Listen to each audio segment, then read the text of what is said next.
assessment, Muslim women face double discrimination. First, we're discriminated against men in the Muslim family law because under Muslim family law, the structure is such that it is what we call a complementary rights, where a man provides for the woman. His duty is to provide for a woman. In return, the woman has to give him total obedience in all ways. Even areas like marital rape is very difficult to legislate in Malaysia because of this obedience factor as well. There is no such thing as consent for a wife in the Muslim family understanding of what a Muslim couple, married couple, is about. In comparison to non-Muslim women, for example, so non-Muslims used to have polygamy, for example, in their in their environment as well, and that's been made illegal. They have equal inheritance rights, for example. They have guardianship rights. As a Muslim woman in Malaysia, you don't have right to be a guardian of your own child. You only have right to custody of your own child, whereas a non-Muslim woman can be the legal guardian of their children. So it's these kind of differences between Muslim and non-Muslim women, and these changes are not happening for the Muslims simply because of this monolithic, interpretation of what they consider to be, the divine Quran requiring on women. This kind of interpretation. So, yes, there is a definite. I think it's not up for debate. It's not for change is very difficult to come by. I think with the PH government, certain areas are improving.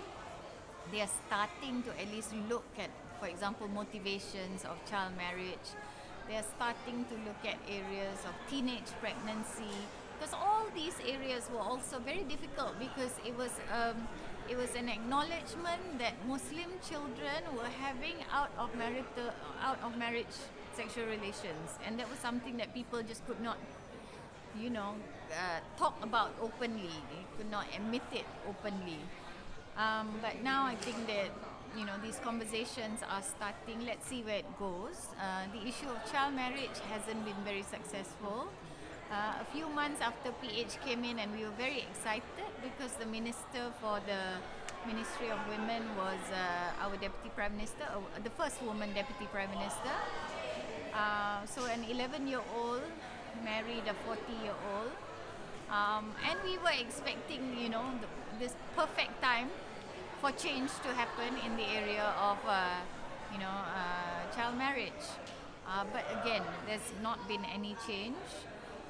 Again, the issue is that it's Islamic law and it's state level, so you need to legislate at each state. So they've consulted the states, and the states, 7 states have come out openly to say we are not changing the laws. We don't think it's necessary to change laws. And so our contention is that at what point does it then become the responsibility of the federal government to ensure that children's welfare are protected and promoted?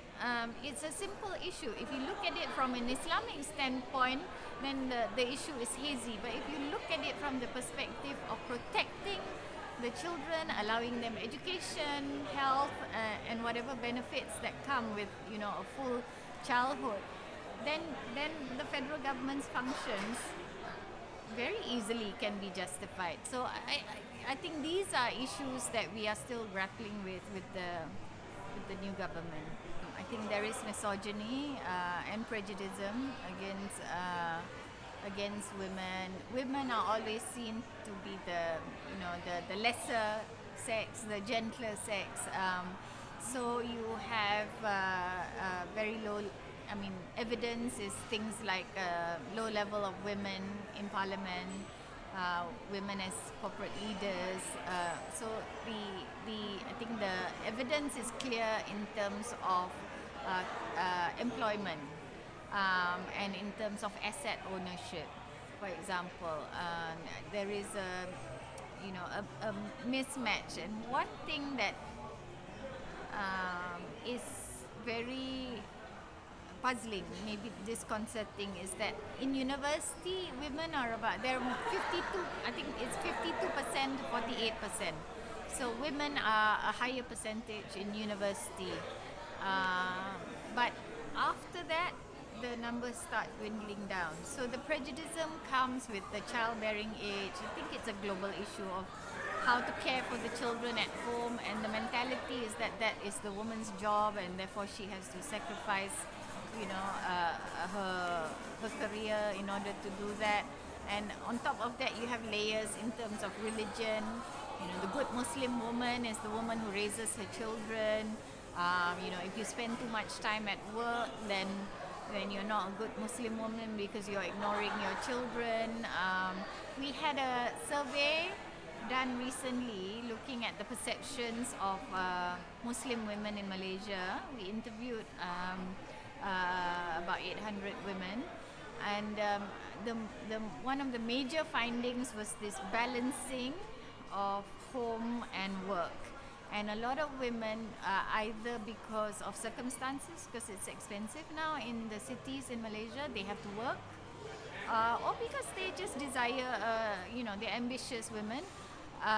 But over and over again, they keep mentioning that they have no contribution from their husbands, and this creates a lot of pressure for them in terms of their work and home balance, and on top of that, it's also social pressure for them. So their idea of being a good Muslim woman doesn't quite correlate with the reality of what they cannot meet that ideal of being a good Muslim woman, or what they think it is to be a good Muslim woman in their minds.